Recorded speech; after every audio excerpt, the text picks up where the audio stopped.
Hey everybody, Brad Linder back at you again with another Brad Linder creating comic sketch card session. So we're going to be knocking out Darth Maul today. I'm going to be sharing this over with the page and the channels as always. So bear with me just a second while I do that. And then we are going to be ready to move and knock this thing out. Now, here we go. If you don't know who Darth Maul is, it is the first Sith villain from the Star Wars universe of the film series from Episode 1. He was the major Sith villain in that series for that chapter and or episode in that case. But yeah, this guy is just one of those crazy characters that everybody just fell in love with, and he only had like 10 minutes in the entire film. And at the end of it, he ended up getting brought back in the animated series and went on from there, which I won't go into great detail about that because of the fact that it will spoil a lot of stuff. If you haven't seen a lot of that, you can go on and check it out if you want to know. But for the most part, I'm not going to talk about his origin and storyline and all that because I don't want to go off and ruin the saga if you haven't seen it yet. So there you go. But anyway, this dude is phenomenal. I'm doing an 8.5 by 11 piece today. And the reason I did it so small is so that we could get a full body shot and we can finish it, in less than a week. And because of these shows and stuff, I want to make sure that I put in quite a bit of detail here, but I want to make sure that I also get it done with a higher expedience so that we can move through other pieces. So I had to go in and do all this tattoo work individually and map all this out and make sure that it was accurate. And this is one of the longest layouts. I think this thing took me, this whole body shot here almost took roughly 10 minutes. And I don't do long layouts like this. It normally takes me about 30 seconds to 2 minutes for a card. And then on top of that, it takes me about maybe 5 minutes tops, 3 to 5 minutes tops on the bigger pieces.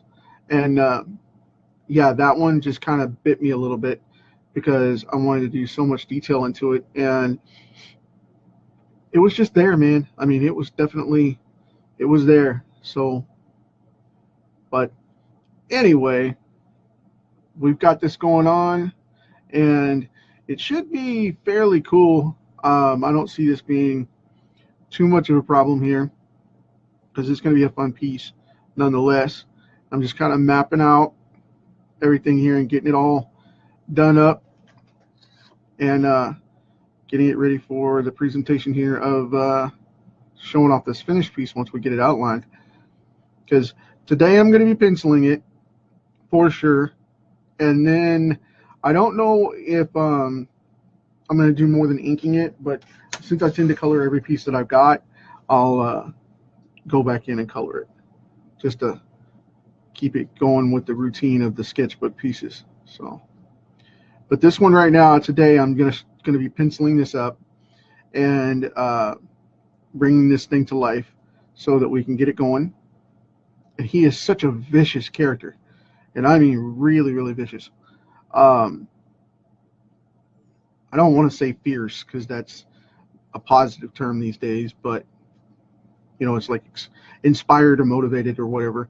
And I don't want to necessarily say fierce because of that, but the dude is just ferocious, vicious, and I had a friend say it was ferocious, trying to combine the words. So, but anyway, I've got, let's see, probably one of the most detailed pieces I've done in this scale with this piece, because this thing is everywhere. I have a massive detail work in this thing, and you can't see it yet, but it's all there. I mean, his robes are here. all his gloves are back here, his lightsaber's back up top here. But I just want to get this face in first so you guys can see that it is Darth Maul. No doubt about it. Definitely this character. And mapping this in right now so we can get the mood of the character set, because he is extremely intense.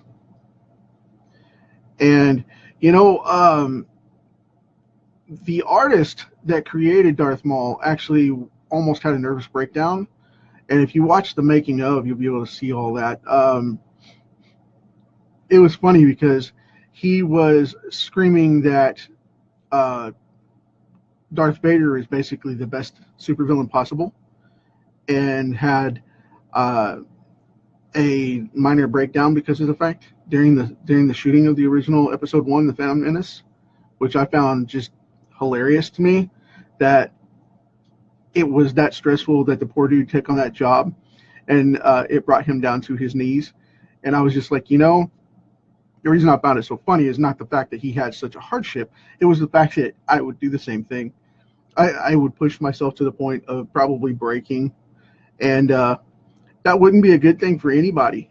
So, kudos to them for designing that. He was the best part of that film series chapter. Episode 1, he was the best thing in it. I mean, Jar Jar, no, definitely not. Character-wise, he was probably the best thing in it in the least seen. And like I said from the beginning, it was roughly 10 minutes. And I mean literally like 10 minutes. And it was just crazy how this guy took off. I wish I was that viral. Where my work would be shown for 10 minutes or so and then just take off to, into the wild blue like that. I know many marketers that wish they could just show up like that. And comic artists especially.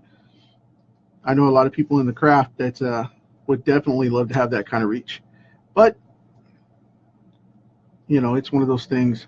I constantly work in the field, so I'm building mine as always. But, yeah, man, I mean, I see people all the time that would love to have that kind of reach and that kind of character impact. And just get out there and make it. So we got to get out there and do that and help them do it. But right now, I'm knocking out this tattoo underneath his nose here. And we're making Darth Maul come to life. Now this is the bottom under edge of his nose because his head is tipped downward. So that's why you can see the back side of it. And, a funny quirk about Ray Park that played Darth Maul, he had a silver earring in his ear at the time he did the makeup, and he didn't take it out. And George Lucas thought it made a cool trick to the look, and left it in. So it's in this ear. It's in his left ear, up in the top, right up here in the lobe. And if you check it out, you can see it. And I just thought that was hilarious that they let him keep it in, because in most cases they don't. So just going to build this up just a little bit more on this brow here, like that. Now I tried to use all kinds of reference. I don't normally use reference, but because this is based off of Ray's face, I tried to use a little more recognition to his look, because to me, I don't like the CGI'd animated version of the character. So I from the Clone Wars, so I went off of the photorealistic stuff. And I don't normally use hardcore photo reference like that, but the dude is just, it encases the character and it engulfs the character, and he owned it. I mean, it was definitely him. So I try to get that reference down pretty solid in regard to that. So I'm putting in this red on his chin, and I'm mapping this in pretty solid, taking my time with it, because I want to do it justice. Okay. Now I'm mapping in this tattoo on his chin here. And at that angle, it kind of busts it out, but whatever. That's okay too. Now, I'm going to go ahead and put in his chin line here. Now, he's got his shoulder right here where we're going to have some more stuff going on. But, got to bring these two dots together and then catch that under lip and tighten that down a little bit. He's coming off. He's coming off all right. So now I'm going to pull down here where you guys can see on camera.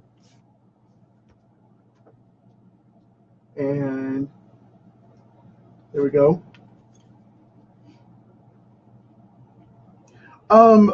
I did not. Hey Jackie, I didn't complete. I didn't complete Godzilla Online. I will take a second just to show you. I did decide to leave him white around the background here, and there's the claws. They are done up. So there we go. We have the energy and stuff coming off of the spikes on his back, and I finished up the claws like I said I would. So he is finished. I didn't frame him up. I decided just to move on to another piece and get that going. It didn't feel right to frame him up after I had all that detail in there because I was afraid it was going to wash it out. Or if I went solid black or too heavy, I thought that maybe it might mute the actual colors of the characters. So I didn't want to do that. So I just left it alone. Something told me not to do it, so I didn't. But that's what happened with that. It's done. I thought I posted it, but apparently I didn't. Sorry about that. I'll have to post it when I'm done with this one. When I'm done with this section tonight, I'll go off and post that real quick so everybody can see it. I'll post the full progression so everybody can see it. Now, the backside of Maul's head here, this comes more to a point, but because of the angle of his head, I didn't want to go too deep with it because I didn't want to mess it up. I wanted to keep it more angular because he's looking down, and we're seeing more of the top of his head this way. So I wanted to get these horns that come out on the spikes on the back, the horns on the back. Then we have this black tattoo go around the back side of his head and lead into the back, the shoulders, the neck, and the back. And they mirror each other on either side, so they're asymmetrical.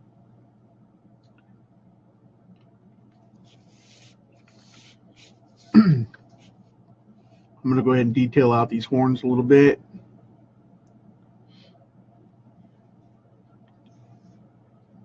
And I'm not used to going in with this modern style of decorating horns and things. I've been trying some new stuff here lately in my studies to see how they come across. But with my animated type of style, I don't want to go off and just, cut into, freakish new techniques, because it doesn't help my style at all to do that. And I see people do that all the time, trying to learn and progress and evolutionize their, I guess the word would be to evolve or evolutionize their stuff. And I don't know if evolutionizing is a word or not, but we'll use it anyway. Try to evolve their work. We'll go with evolve. But yeah, this is one of those things where I like to bring it in and liven it up and just kind of pop some stuff in once in a while with these details. But I don't want to go over and overkill it because I have a tendency to go overboard with the stuff that I do, and I don't want to go all out, And I think right now I'm just going to try and pump this out without doing any more to it because I think they look good. They look like horns. I like them, so we'll go with that. But I'm just going to kind of darken up these eyes a little bit and make them pop up. And I'll have to check on that one to see if it's a word of a day or not. If not, I just made up a new one. Yay, me. And it'll make no sense at all. But that's okay. But anyway, let's see. as you guys know, I'm all about practical results. I'm not about, hyping stuff up. So whatever comes out of it comes out of it. But anyway, I don't hype my marketing either. My comics or my marketing, I work in both fields, and I don't hype either one. I just hang out and do my thing and be me. I help people where I can. It's always fun to see how that works out.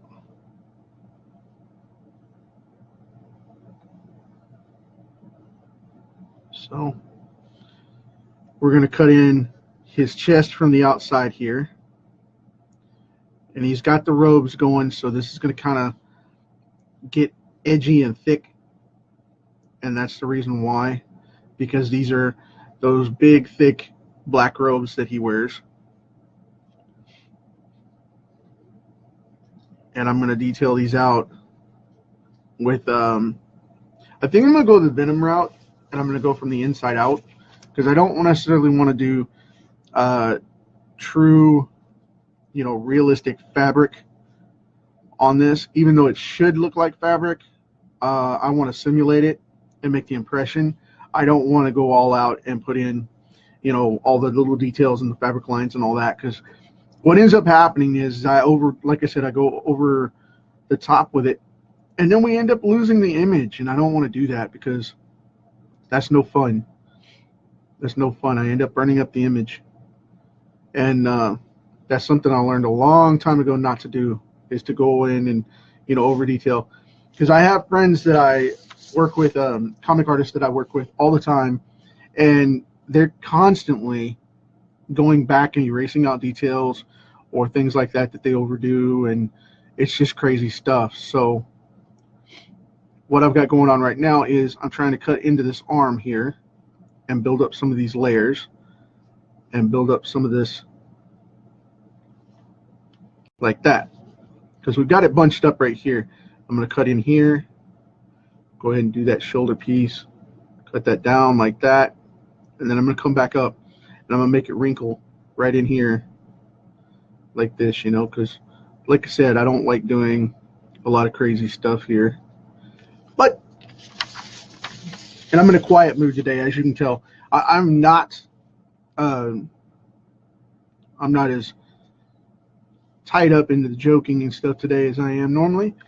I'm not as fired up, because this one is a little dark, and this one took me to a mood, man. I put a lot of energy in the artwork that I do, and I've been writing on my blog all day, and that's intense training, and I put a lot of energy out there into that, and this kind of relaxes me and zones me out.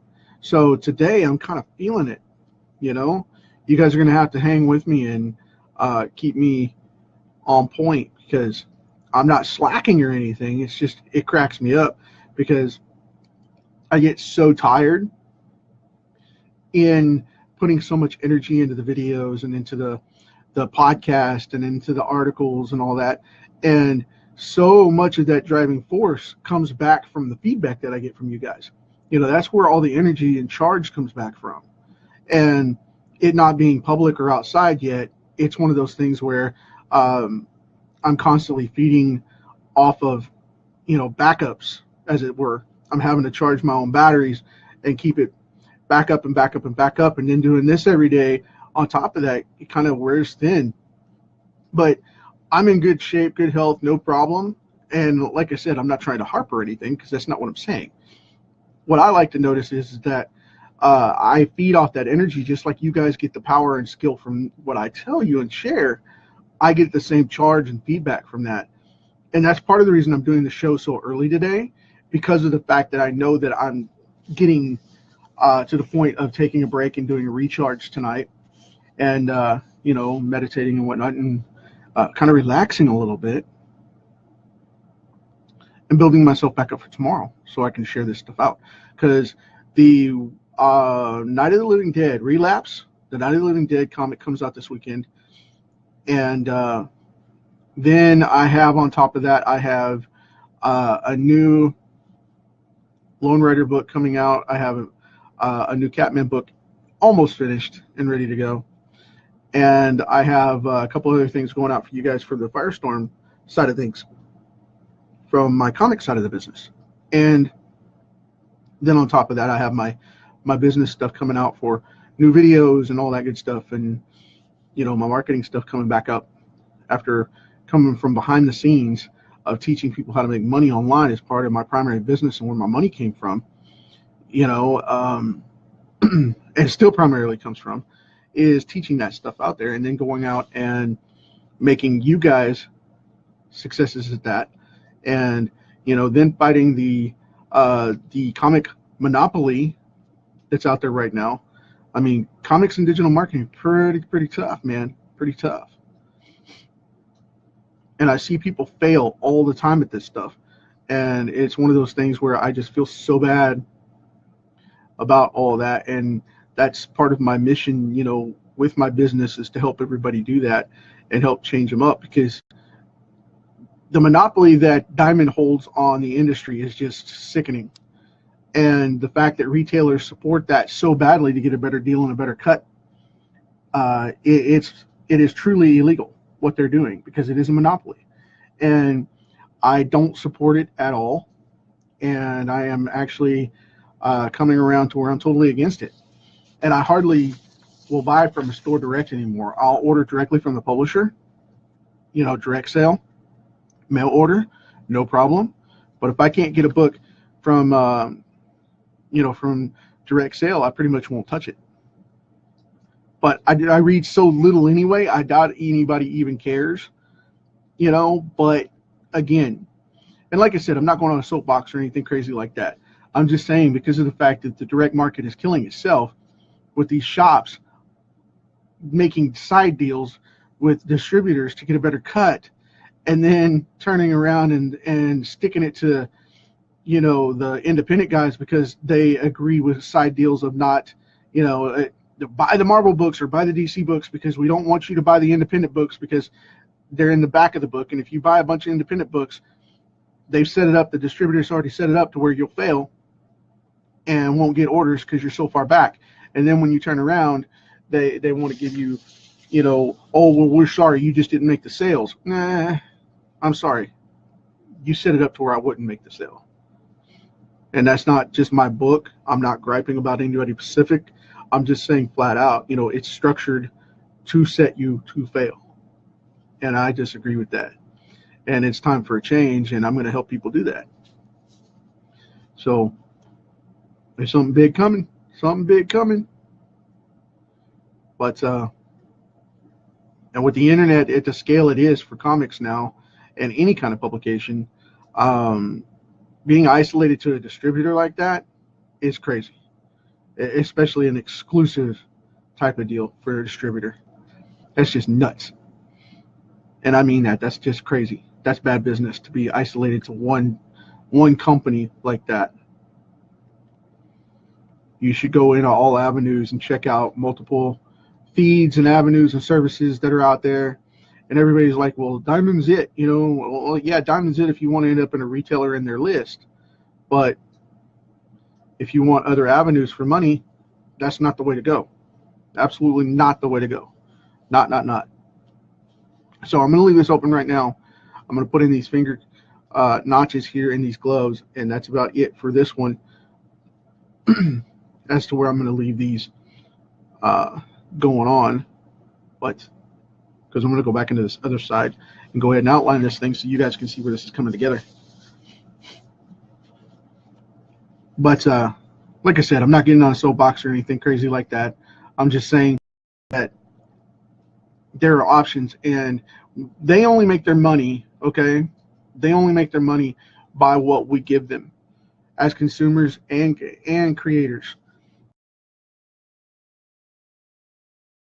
Into them, they can't make business come.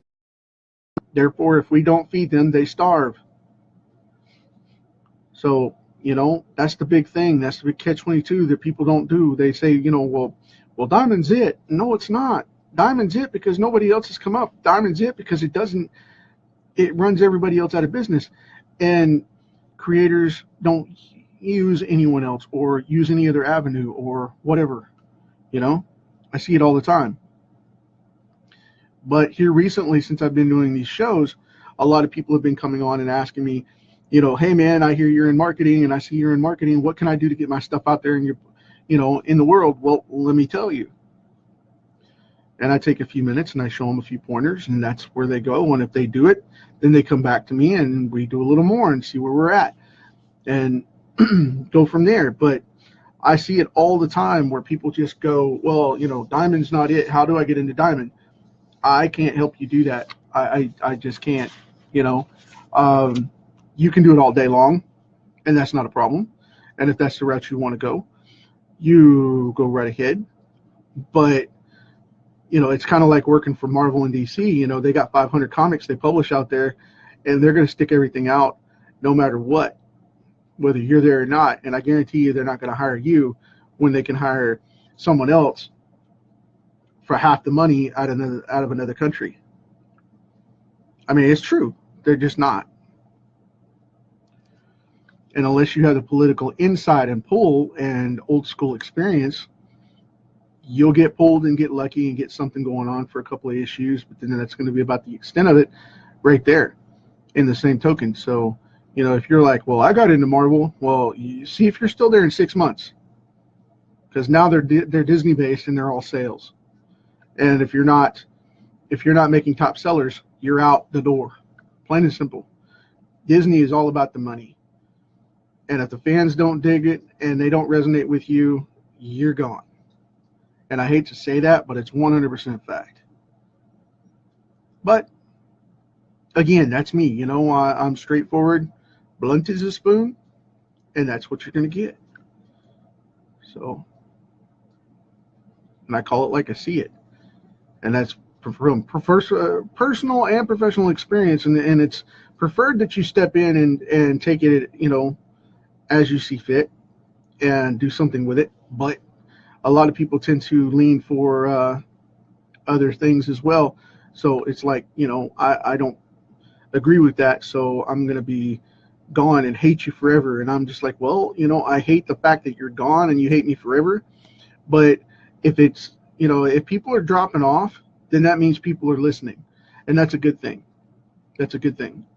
I'm not here to please anybody or make anything work. I'm here to help you get on and get your book out there, or to get seen, or to get published, or to make your book happen, or to see you get, you know, successful. And sometimes the biggest thing is sometimes you have to hear something bad to get something good. And sometimes the big thing is nobody gives you the big picture. You know what I mean? Nobody says, well, this is what you need to do to make this happen. Everybody wants to give you fluff and stuff and make you buy, you know, buy this or buy that or buy this or buy that. You know, buy this course, go to art school, buy this course, learn how to write, go to this course, write about this, you know, put your stuff out there.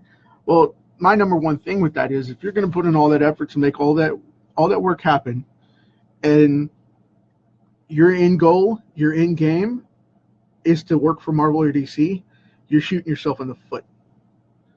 So don't do that. Don't do it. Because what's going to end up happening is you're going to end up working for Marvel or DC for 6 months, and you're going to have to give up all your traffic and all your business because they want you to succeed first, not to prove that you're doing it, but they want you to bring your own fan base into their business. And then what happens is when they get addicted to that title, and when you're not on that title anymore, they go back and pay attention to what you're doing, but they also are invested in that title from Marvel or DC, and they end up collecting that title from the mainstream because you lead them in, and then they steal your traffic, and then you have nobody support your Kickstarter or your books or your fandom or whatever, you know, it is. And you just basically sold your business to them for a 6-month contract at working on that particular book. Yay, your dream's been met, but you lost your business. Think about that one, folks. I hear that all the time. I mean, and not that I'm saying Disney is going out and cutting throats, you know, but what I'm saying is that it happens a lot. And if you're not ready for it, it's going to bite you. It's really going to bite you. And I see so many people go in and go, well, I only want to work for Marvel. I only want to work for DC. I only want to work for this company. I only want to work on this book. Well, have they hired you? What work have you done for them? Well, I'm talking to this editor, I'm talking to that editor, and, they gave me this credit and they gave me this credit, and they're trying to give me the job, and I'm waiting for the position to open, and I'm like, how long has that been? Well, that was last spring. These things take time. But what have you done since then? Well, I don't want to get tied into anything because I don't want to lose the effort of, doing that and then not being able to proceed with it because I get called up by Marvel or DC. And I'm sorry, I don't mean to laugh. It's just, come on, man. Come on. I see so many people just drowned with that. And in marketing, I see the same thing all the time. And it's just, really? I'm into this club, or I'm into this affiliation, or I'm into this, business course, or I'm into this business course. And, and I'm like, well, how much money have you made from it? And they're like, well, I'm nothing yet. I'm just starting. I'm going to make money from it this year, And then they say things like, well, I don't know how to pay my bills. I've got to take a day job to cover my bills because of the fact that they can't do what, and just come on. And it's just the same thing as those artists that come along and say, well, I can't do a page a day. Same thing that I always discuss about that, And like I said, I'm not being cynical here or anything like that. I'm just saying that the bottom line is you have to put in the effort. And that's what I'm coming across as teaching really, really hardcore lately is, if I catch you not producing and then you're saying, well, I can't get the results. Well, what have you done to get those results? Well, then you're wasting my time, and I need to get you either moving or get out of the way so somebody else can. And it works the same way with art as it does with marketing, and it works the same way with marketing as it does with the comics and the art. And I see it all the time. It's universal because it's business, and that's the reason it comes across that way, because it's business no matter what. So when I see people squawking about that, it cracks me up. I had a couple of case studies going on right now for my site relaunch that's about to happen, and I gave out a couple of things, and I've seen people put it to use really, really quick, and I'm very pleased with that, both comic-wise and business-wise, and I'm very pleased with the results that they're getting, and I want to keep that up, and I'm going to help you guys with that soon too. Because I believe in building it out and sharing it, and community over competition. So I have no problem sharing. I have no problem sharing at all. But whatever works, you know what I mean? So we're going to get in here, and I've got this pretty much outlined up top. I'm going to finish this up at the bottom here, and I'm going to shut up ranting. I'm going to shut up ranting. So let's see about this. Have you guys all seen, I'm going to ask a question. Have you guys all seen the new Star Wars yet? I'm going to see about turning this page over so I don't get all that colored stuff on top of my page here. There we go. It's nice and clean now. But have you guys seen The Last Jedi? It's out on DVD now. I know some people haven't. I actually talked to some people today that said they haven't seen it yet and didn't want me to spoil it in this thing, which is kind of funny since I'm doing Darth Maul here, not the other villains and things like that. I don't want to reveal anybody by trying not to reveal anybody. That would be funny. I told you not to talk about it. You talked about it anyway. Oh my gosh. Just people screaming. It'd be horrible. They'd be running and screaming, and yeah, no, not good. So I've decided to move this belt and these buttons like that. So there we go. Cool. Now, get down here into the draperies.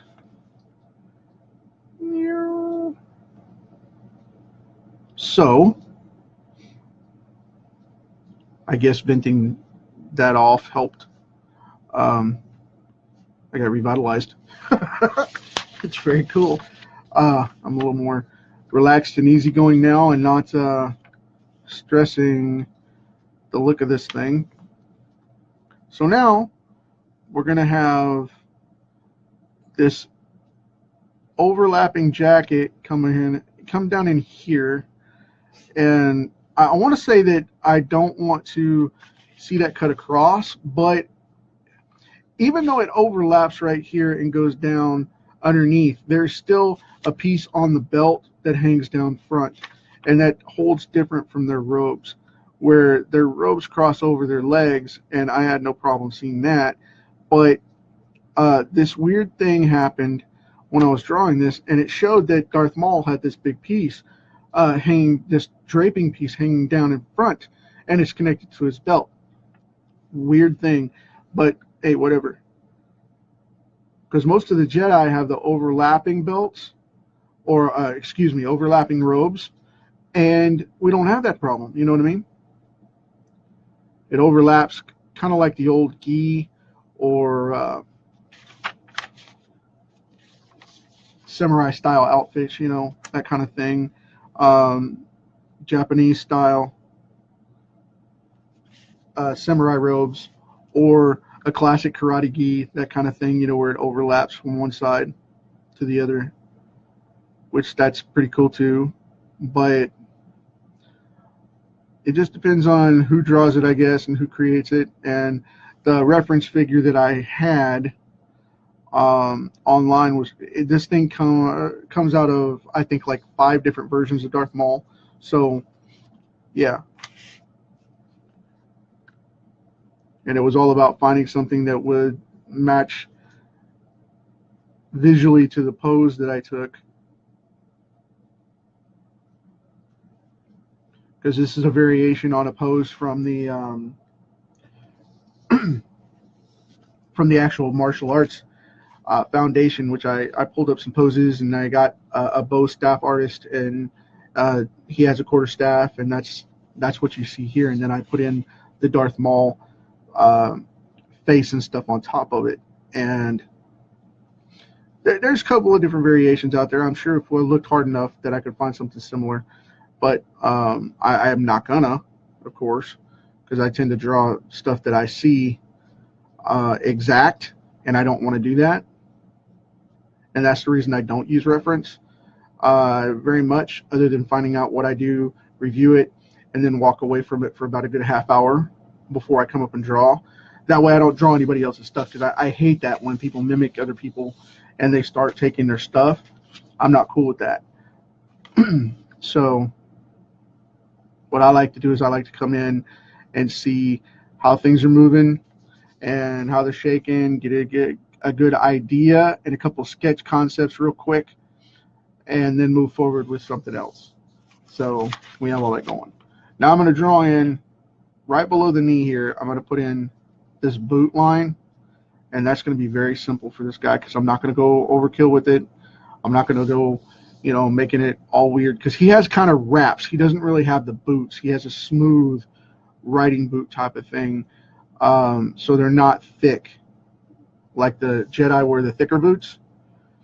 You know, I just didn't want to go that way, so I wanted him to be more like a ninja or ninjutsu artist in the way that his boots are, because to be flopping around like that, that's crazy, man. Ray Park's dude's got his stuff together. Of course, I got to see him fight years ago, so he's, you know, I know that he's solid in what he does. He's not just a stuntman. He is a true martial artist, and he is just, yeah, he's got his stuff together. And I have a low center of gravity, but to counter that, I have a heavier shoulder mass when I uh, practice martial arts and things like that, and it's just one of those things where I'm not going to leave the ground. I mean, I can kick, jump, whatever, but I'm not leaving the ground. It's just not my style. That dude is acrobatic and agile and all that good stuff, and it's amazing. It's amazing what he can do. So I always find it fascinating to be able to see how people pull that stuff off.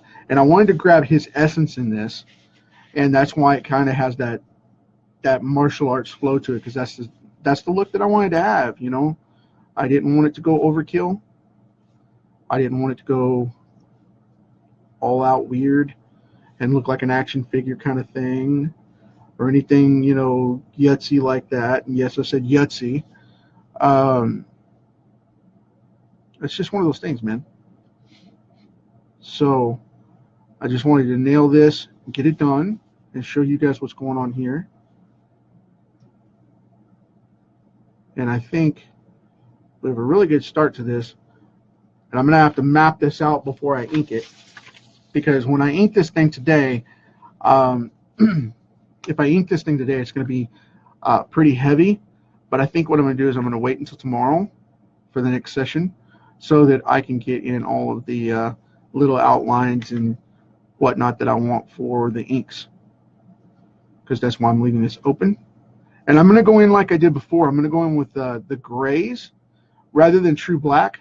I'm going to go in with a lot of heavy grays for this, so it still shows up the color, and it'll still do all the cool things we want it to do with, you know, the venting of the illusion of fabric without being overtaken and all that good stuff. I'm going to cut in these fingertips here so we can see those going on, and kind of get that like that. Put this bumper on the pad here of the hand, and I don't know if I'm going to go in and, like I said, I'm just trying to see how far I want to take this thing before I call it, because of the inks going in like that. And I want this one to remain a sketch style, so I'm trying to keep it very simple.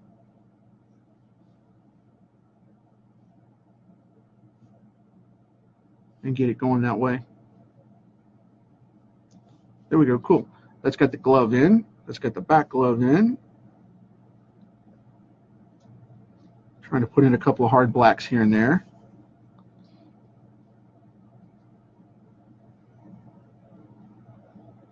Just drawing that in real quick.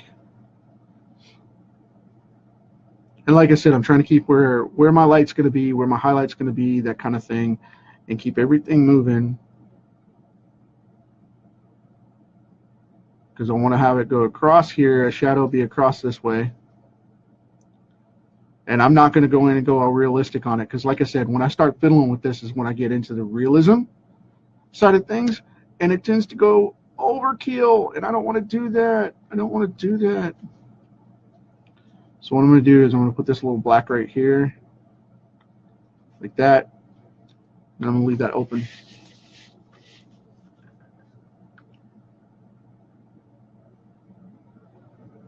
I'm going to put in a drop shadow under here, under this edge. Just kind of black that out a little bit. Yeah, now he's coming together. Cool and deal. All right. Now, when we get into this, and I get into fabrics and things like that, if you don't know what you're doing as far as going photorealistic, you know, and you need all the pleats and stuff in, put the pleats in like pockets. Think about them like dips, like your shorts, or, you know, a good denim, when you wrinkle the blanket on your bed, that kind of thing. And think about where the light source comes from, because we got light up here, but these are going to be dark no matter what. So I'm still going to pop in a nice shadow right across here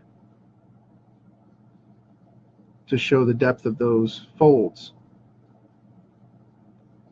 And that gives that top side like that a nice level look. And then come down off of that to show another little wrinkle and another little wrinkle like that. And what you get out of it is it starts to show the flow and the movement of the fabric itself. And it'll tell you where it wants to go. If you get trapped on it, it will tell you where it wants to go. Because what will happen is you'll get things like this, and then it'll just naturally say, you know, show up and say black it out, move on, and that kind of thing. Like right in here, it's going to be another fold right there like that. I want to wrap that around so it looks like it's got an edge to it. There we go, cool. He's starting to really come up now. And we had to be careful with that because, like I said, I don't want to go overkill and I don't want to go crazy and I don't want to start hashing this thing up and harshly just eating it alive, slowly but surely, and then it looking like crap. So we got that going on. I'm going to put a little bit of a wrinkle right there. And this is going to start that forearm. So I'm going to put one right there. And I'm going to extend that over like this. So it looks like it came out, but then it's going to look like it broke off into the segments. More of a gradation. I'm going to try and put some of this in here like this and give it a shadow for the edge as well. Because the way he's coming forward, I want all that weight to shove downward on this hand, and then the underside of the hand he'll be flipping back up, so we'll get the light off of it. But down here on the glove, it's going to be way darker because it'll be shadowed out.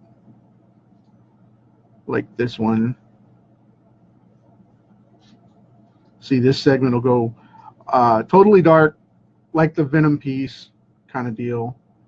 You know, where I put the outline in and then I black it out. And that'll go across this way.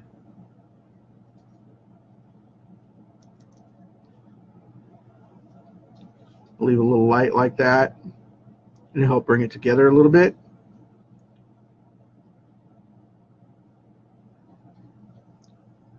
Just a little highlight like that. Help break it up. Cool deal. And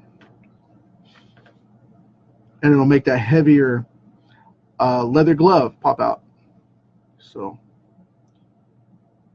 gonna see how this goes. Cool. I like it. I like it. Now I'm gonna go down over here and I'm gonna put in a shadow here.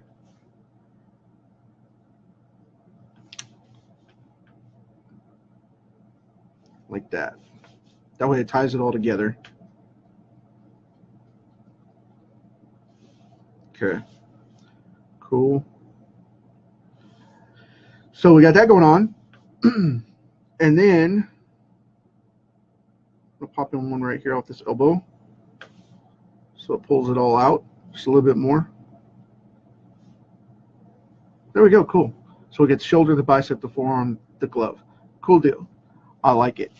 I like it. Now what I'm going to do is I'm going to go right in here where I drew this line to angle the pec up. I'm going to cut this in just a little bit with the shadow like that. And then I'm going to put this swoosh in here like that. And the reason I'm doing that is so that it'll show the thickness of the fabric still, but yet give that curvature to that little divot on the side for the pec coming out. And then what I can do is go in and grade that down a little bit like that. And it pops that side really, really quick. And now I want to go along in here and pop in a heavy shadow to show that seam there on the edge of that jacket like that. I'm going to bring this out just a little bit. Again, giving it just a little bit of a flow to it, not much. Give that one a little bit of an opening. Boom. Okay. Now I'm going to go back on the back side of this. I'm going to catch a heavy shadow over here on the ribs. And the reason we want to do that is because we're highlighting that. Two, it'll define it away from the edge. So again, going right here, going up on that pectoral muscle, cutting that in raw. And the reason I say raw is because I'm doing this on the fly. It was not there when I laid it out. I just laid out the shell, and now we're putting in little attributes like that to make it pop out. So I'll scribble that down, then we're going to go back up here, make a little bit of a highlight, boom, done. Okay? Now, excuse me, I'm going to put in a little bit of detail here, and then I'm going to start carving in a little bit of shadow because I want it to go right about here. Then I want that to be shadowed down, get a little highlight right there.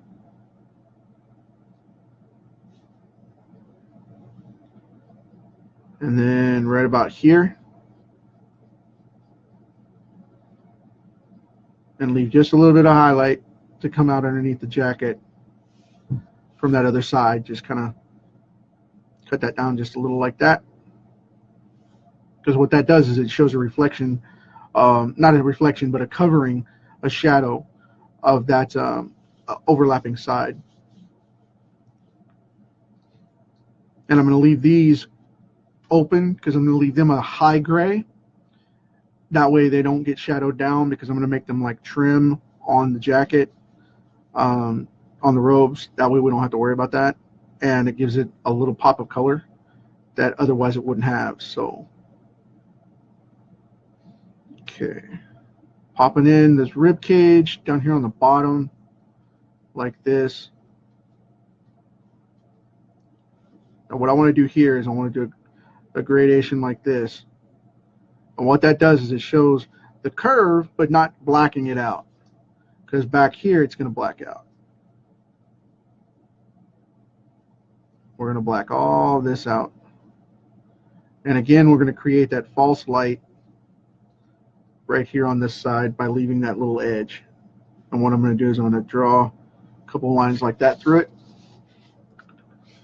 to bring that together.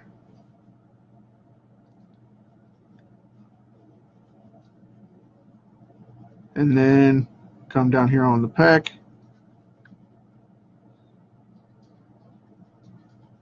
And leave a little sliver of light, and that's it. That way we can see the jacket's curving and going where it needs to go. And where I'm going to put this is I'm going to put the shadow on this underside right here. So again, it's going to do the gradation. Kind of color that in a little. Because it's a softer light hitting right there than the prime light hitting right there. So this is curved in a little bit to where it's a little more level and you get less light, and it's behind that fold right there. So we got that going on like that. And then over here on this side, we'll see this come out like that. Boom. And then this is going to be the lip or the edge of the robe here. So again, down here, grade that out, and done. There goes the light flow through the middle. And this is going to be a highlighted piece here. So we're going to have to play with this a little bit and make this kind of the overlapping edge right there. And then this is going to be a crease underneath. And right down here, got that flat edge there. And then down here, it's going to pop out again as a shadow because it's going to go fold under. So we got that going on. Now, what I like to do is I like to take this piece here and show it as a wall behind these flaps here. So that's going to come out, pop in a little bit right there. Going to grade that down into a shadow. right over here on this side. Kind of pull that down a little bit. And like I said, I don't want to overwork this. I'm doing this as simple and fast as possible so that I don't overwork it to death. Because I know this is a big piece. And I do not want to jack it up. I don't. Let's see. Got this going on right here.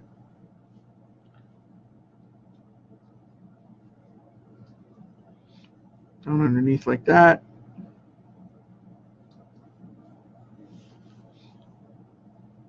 We'll leave that open for a low light. And right here off the glove, I'm going to black this down to separate that. And now we got a little bit of contrast going on. I really dig that and I like it, so I'm going to leave it alone. But now right across here in this hand, I'm going to go across and jump it like this. Okay. I'm going to leave that over there. And what I'm going to do is I'm going to put in these fine lines across this hand because this is a shadow piece, but it's not going to be so dark that we can't see what's going on. Okay, because I don't want it to black it out. And like I said, we want those those highlights to hit because it's going to be coming up. And it's still going to be nice and dark gray, but we're not going to black it all out because with the gauntlet being blackened already, I'm going to put in a couple of base blacks, but I'm still going to keep it light with gradation because I want that light to show from it being flipped up, so we're going to see it in a different light. Okay, that's the reason why we're not going to black it all out, because most people would blacken this out and just drown it, and I don't want to do that. I want there to be some life to it.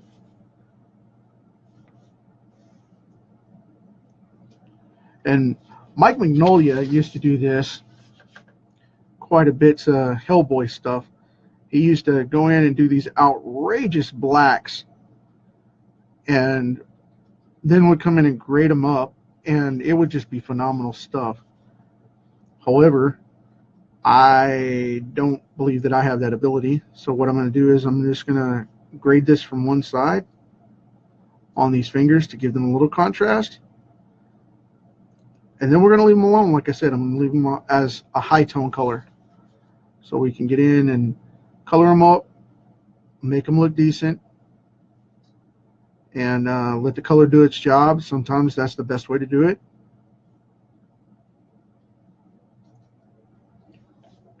Because he's sticking his hand up at you, you know, so you're able to see all this light. Now with that finger down there, we won't have that same appearance as much, but it's still there a little bit. So there we go. Now we got all that going on, and I'm going to put a little bit of detail marking in here. That's just to fill in some of that negative space, just a little bit.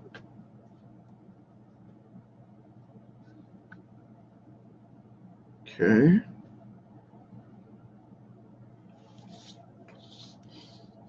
Yeah, that's looking good. I like it. Okay, cool. Now I'm going to go back here and I'm going to do this a little bit of work on this glove back here, and then we're going to call it excuse me, a day for this one. And what I'll do is I'll come back in and finish this up tomorrow so that you guys can see it.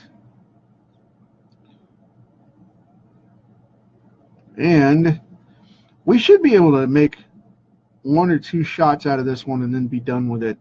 I don't want it to go on for 4 or 5 pieces like Godzilla did. That was a special thing, and being an 11x17 piece, I really didn't want to mess that up, and I wanted to take my time with it. It was massive, and I thank you guys for holding out with me so long to see that happen, because that is a great piece. I was even thinking about framing it yesterday. I was like, I'm going to frame that one. So we'll see if I do. If I put it up on the wall, I'll share it with you and take a photo of it and share it so you guys can see it. But yeah, it's a crazy piece. I dig it. And it's going to look great in the sketchbook. It really is.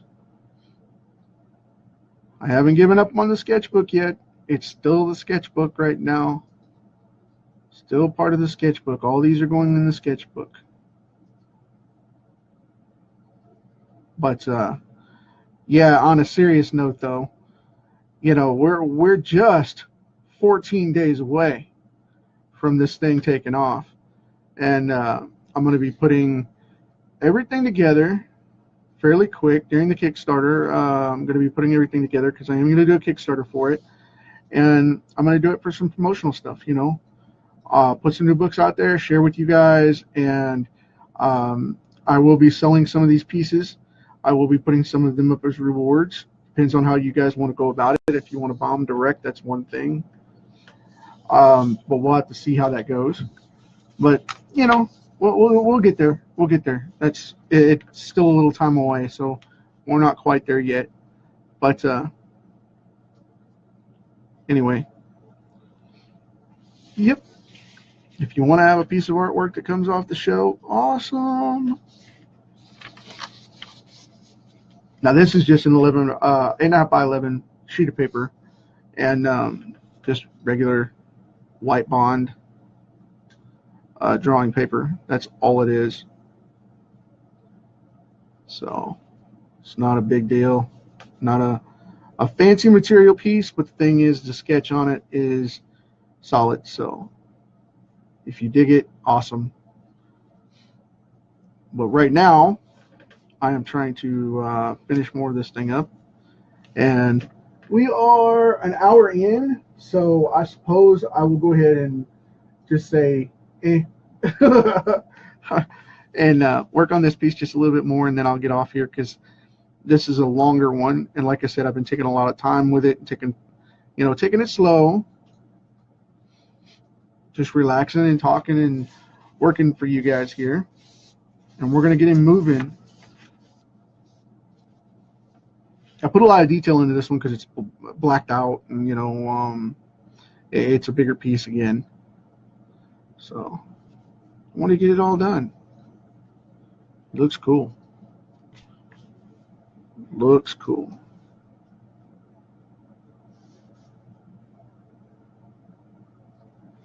This isn't my normal time on either, and it being right at prime time for Friday night, everybody's out and about and not doing, not doing the internet thing, and it's just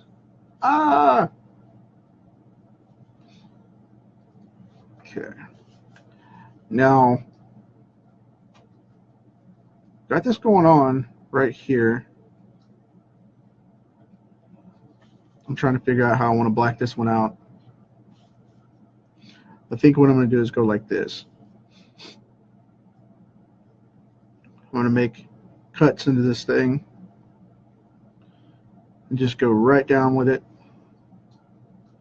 Okay, yeah, we'll black this out.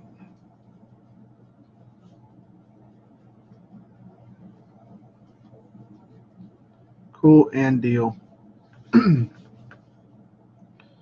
Now I'm going to put just a little bit of detail here and there, kind of shape this up a little bit before I start blacking this thing out.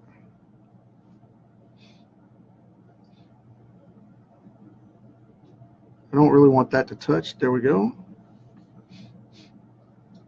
And I'm going to leave a little bit of a broken edge. And by broken edge, I mean I'm going to hit it and close it, open it and close it like that. Okay? Kind of gap it out. And the reason I'm doing that is so that I can have highlights here and there. Because again, you have to generate false light when you're doing these. And you have to make it happen that way. So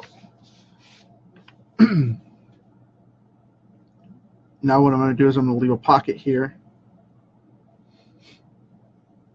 I'm going to go in and leave an old school pocket. A lot of Dark Horse artists do this. It's a painting style where they leave it open like that, and then they go in and they seal this stuff off where they start to blacken everything out. I think that's pretty cool, and it works in this instance, so that's what we're going to do, because that's going to be massive.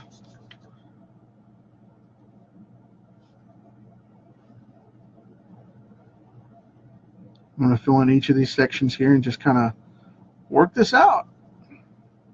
So I hope you guys are digging this, because I know I am. And when you get the chance to catch up with it, you're going to be sorry you missed it, man. You're going to be sorry you missed it. Okay. No, that's all right. I understand.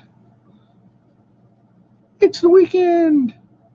Everybody's looking to get out of the office, get home, get out, check the family, and then go from there, right? So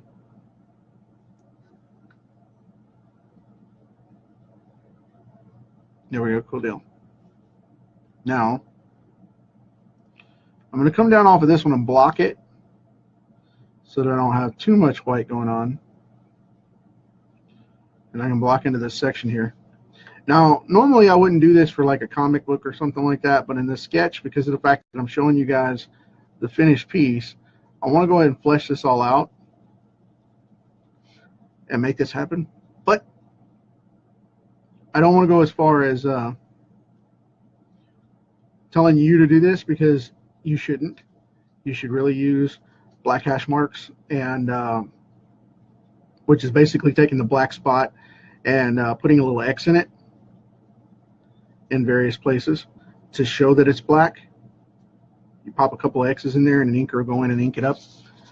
Normally we wouldn't go this far with this, but because it's one of these pieces, I wanted to show it off as to the full extent. And I had a friend tell me right before I came on that she would like to see me do more of the layout portion of the sketch live. And you know, I can do those if you guys are interested. I just haven't had anybody be interested in them. I mean, it's one of those things where normally I bring on a piece and everybody wants to see the finished stuff, and that's when everybody bails out, you know. Again, not that I'm complaining or anything. You do what you want to do, but I just find it fascinating that, you know, people want to do that, and then there are so many others that just come and go, well, I'll check it out when I'm finished, or when you're finished, or whatever. And it's just one of those things, especially with other artists. Other artists like to watch the finished stuff because they like to see the finishing technique, not the process, because nobody wants to do the process because it's monotonous and it doesn't work, and it cracks me up. It cracks me up. Sniffle attack. At least it's allergies and not a cold, though. That would be a bummer. Another friend of mine has a cold today. Lynn, if you're checking this out, speedy recovery, my friend. Speedy recovery. She's got kind of a cold bug thing going on, and she feels a little under the weather today, and I hope she feels better. If you haven't checked her out, check her out.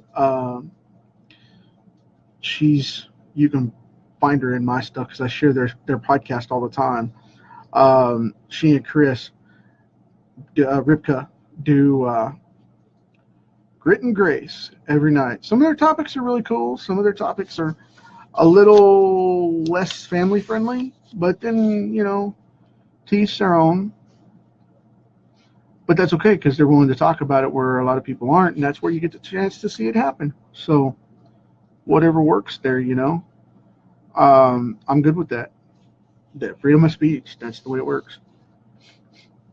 As long as you're not disturbing the peace and bothering people, you're good to go. Good to go. I think for tonight, I'm going to call this one it, and I'll finish up his legs and his lightsaber tomorrow. I really dig this one. I hope you guys are seeing it, and I hope you enjoy it. And I'm hoping it's coming across really well, because I'm having a blast with it. As always, I will sign off here and say, we got to rock for a little bit of time. The party's great. Keep it moving on. But remember, we got to make it cool for the next generation too. So with that said, I'm going to color in this one little black spot right here. And pencil is down. Talk to you guys tomorrow. Take care and enjoy your weekend if I don't see you. If I do, awesome. We'll get this finished up.